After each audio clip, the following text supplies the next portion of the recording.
And I guess the point I wanted to make with these apps is that some accountability and seeing actually what you're doing at your workouts. I mean, you can decide to just do a walk with a friend one day and that's fine. But if you're in it to win it from a working perspective with your workouts, we're all short on time these days. So I say make your workouts count. So the best way to do that is to actually make comparisons, look at the apps or anything that works for you and have a look at it. And see if you can, are you improving? And if not, why not? So good to keep some accountability for yourself. There's a really good one here. This sleep machine, if you're not a good sleeper, I was speaking at a seminar at a health retreat a couple of weeks ago, and this lady said that she's using this sleep cycle, and she has the phone next to, you should do that, put it next to your bed, and it actually records and gives you a graph the next morning and gives you a percentage of how good your sleep is. But there's even a menstrual checker. I thought that's really cool if you want to know that kind of stuff, and a men's guide to prostate health. So look, it's endless, all the apps out there, and there's probably a million more. Every week there's different ones, but these could be some really cool ones that may be of help to you. All right, so I thought I'd just throw them in there. So hands up if we have a heart rate monitor. Not many. Okay. I thought it would, that was written down as well on the thing on my list, but I thought really good tool to have. They're not that expensive these days. You can get them. Polar's a good one. Have you got a Polar? What do you want? No, I've got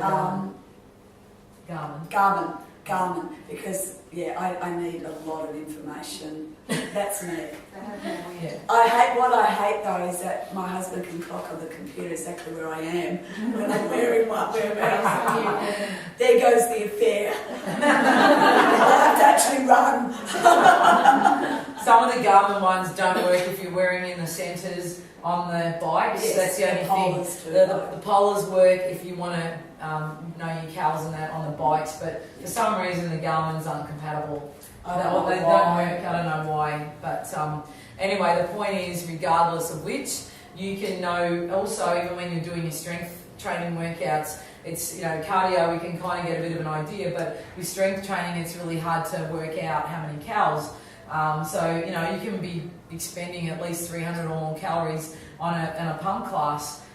So even though we're not necessarily jumping around, we are burning some calories here.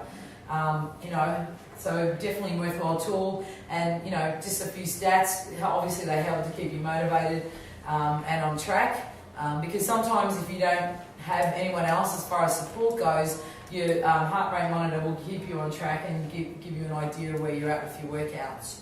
These days there's so many things you can include on them. You can graph them, or if you just want to know how many calories you burnt for the day or per exercise you're doing, it's a good tool. It is a good tool. So keeps you in the zone. You can actually set zones, and if we've got things like obviously pregnancy, I've got a few at another centre I'm at, and 2 of them are pregnant at the moment, so they're wearing heart rate monitors because we don't go over 140 pretty much. We don't want to make sure they're going too hard.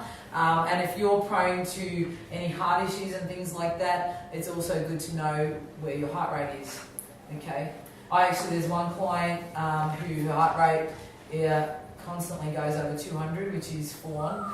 And 60. Yeah. And I'm talking when exercising, but still, it was. That's high. We have then found out just from having a heart rate monitor on there's something wrong. Mind you, some people aren't compatible with heart rate monitors. It's rare, and it was constantly high. But either something's wrong with the heart rate monitor, or there's something wrong with your own heart. And that's where we send you straight off and for tests if it's not the heart rate monitor. And it's really handy to know your resting heart rate.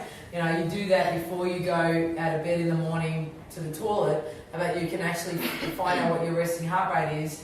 And I'll mention it now, but if you're tired or you're over-exercising, and I've got some info on over-exercising coming up, but your heart rate will be elevated constantly if you are over-exercising. And if you know you've been checking roughly what it's at, and if you're doing too much and it's suddenly going up and it's constantly up at rest, then it means you're quite often doing too much. It eliminates frustration because I think we do, sometimes it doesn't give us enough We don't sometimes get the motivation to work hard, but if we know we've got a heart rate monitor going, it might give us more excitement to go, hey, you know, if you're into numbers, you'll love heart rate monitors.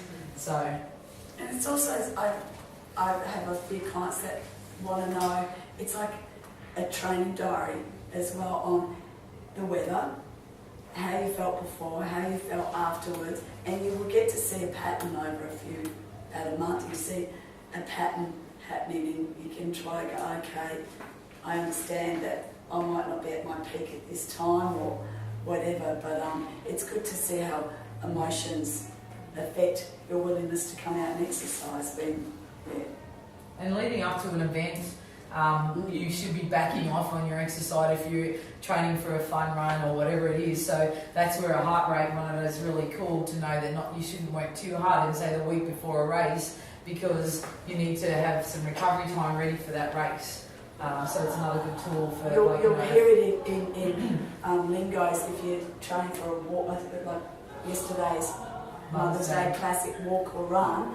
They'll talk about tapering, and that's exactly what it is. Bringing your training right back, recovering, getting your body fresh for that event. That's my hallelujah week.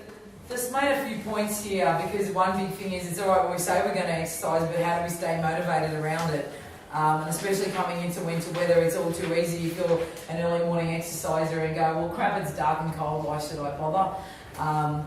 So just a quick chat around motivation and how to stay motivated is always a good one. You should treat your exercise and put an appointment in your diary, or whatever you're using for your week to say, right, I need to be here and here. You should look at your week and say, right, whereabouts is my exercise going? If you're going to regular classes, well, that's reasonably easy. But if you're going out there and doing stuff on your own, or trying to be motivated to do something outside of what you normally do, writing it down and treat it as an appointment. That's the number one way to do it. Otherwise you potentially won't. It's all too easy, I'll wait till tomorrow. Or think you're an instructor like us and go, well, if you don't turn up, 25 people will be really peed off of you.